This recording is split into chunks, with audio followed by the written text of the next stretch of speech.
Assalamu alaikum wa rahmatullahi wa barakatuhu. Bandiraɓe sehilaɓe jangiyankoɓe, en garti kadi e windande men hande, windande wattore 4. Ɗo kadi sa sujji e leydi aɗa andi windande men tataɓire nde a wiyanoma sa sujji e leydi yawi subhana rabbiyal a'la wa bihamdihi. Sa gayni oɗo duwaw mbaɗama nder hen, holno mbiyata subhanaka rabbi zalamtu nafsi wa amiltu su'an faghfir li. Subhanaka rabbi zalamtu nafsi wa amiltu su'an faghfir li. Nani subhanaka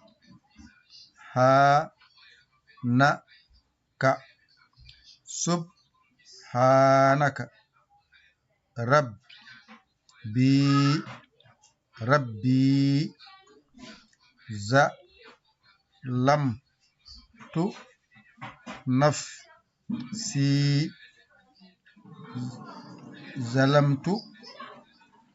nafsi wa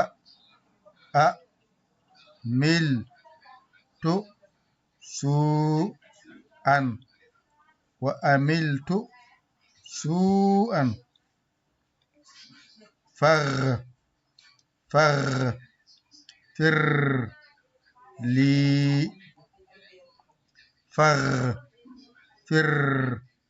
li. Subhanaka rabbi zalamtu nafsi wa amiltu su'an faghfir li.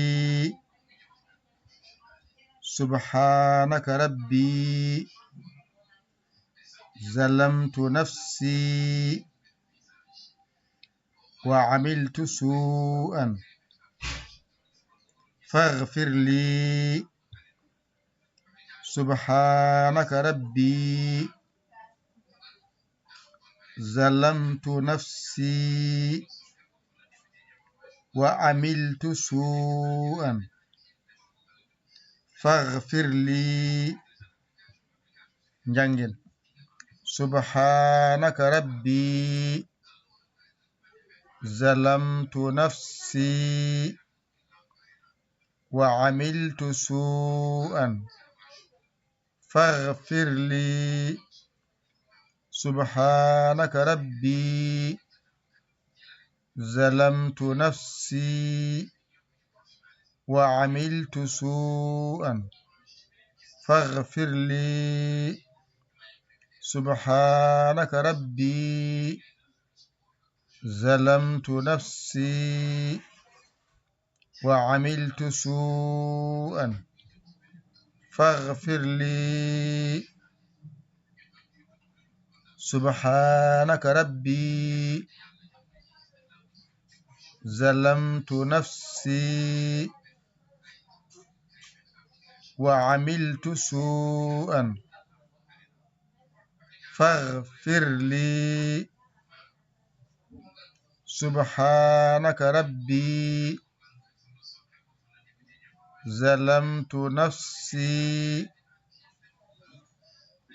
wa amiltu su'an faghfir li. Subhanaka rabbi zalamtu nafsi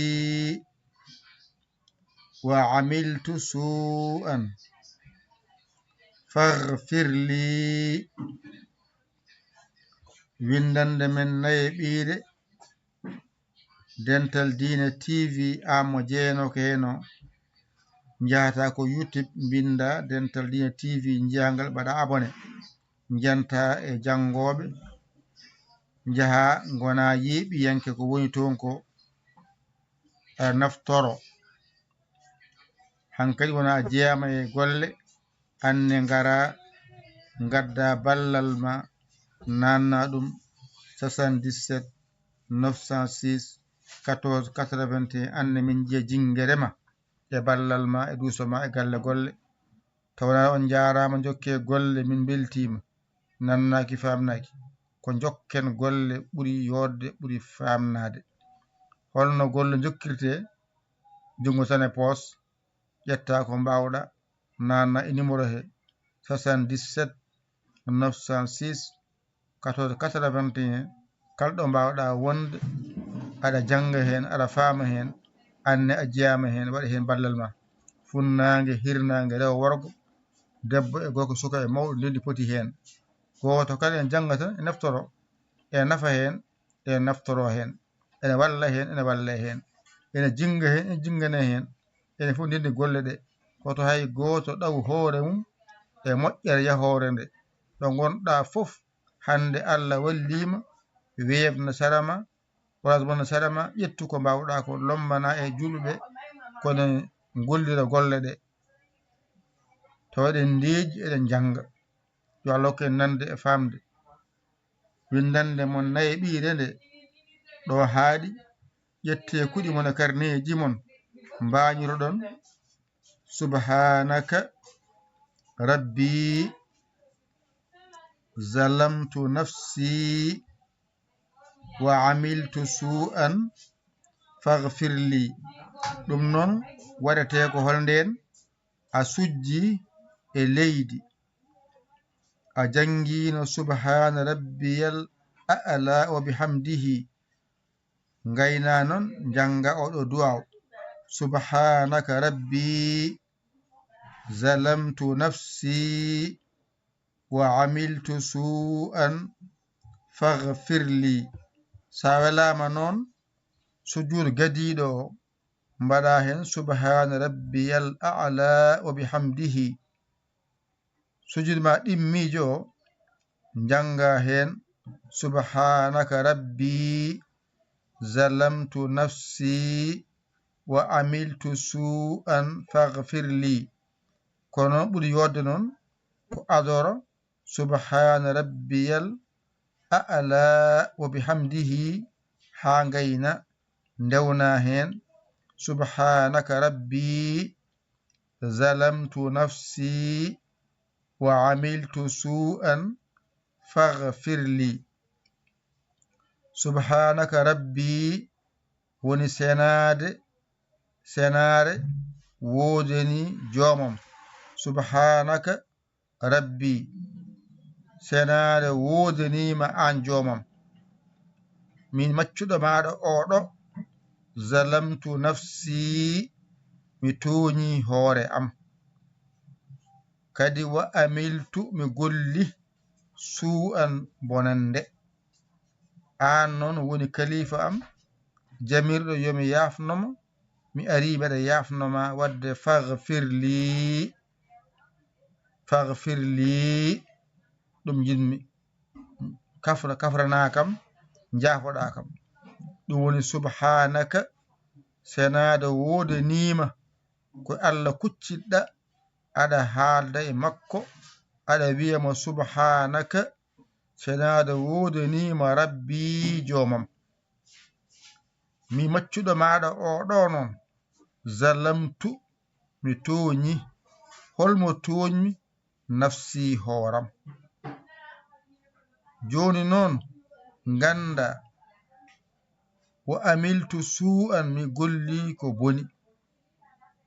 mo golli ko boni noon ko yo yafno ala momone yafno so wona an te ko an woni jafotoɗo wadde faghfirli ya hafranam woni ya yafa kam subhanaka senare wodani senare woni laaɓal wodanima rabbi jomam zalamtu nafsi mi toñi hoore am wa amiltu su'an mi golli ko boni faghfir li ya hafranam gasi ɗum ɗo kalɗa e sujude he aɗa haalda e Allah joome aɗa holla hoorema ka toonƴo hoorema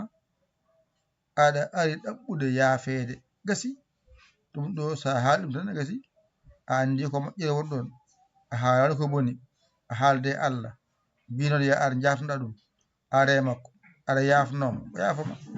wadde ɗum ɗo watte koye sujudu caggal no mbiɗa subhana rabbiyal a'la wa bihamdihi ndewna hen subhanaka rabbi zalamtu nafsi wa amiltu su'an faghfir li en kaaɗiɗo ƴette kuɗi mon e karneji mon mbañiɗon janggon ɗigga jawnoɗon mbawon gaynon ndawon keɓon keɓnon yo lokku en faamodirde hen e gollodirde ɗo yeeso Allah ɗo ko musidɗo mon guiɗo mon saabu Allah Yaya Ly Kola Sénégal alhamdulillahi rabbil alamina on jarama, wassalam.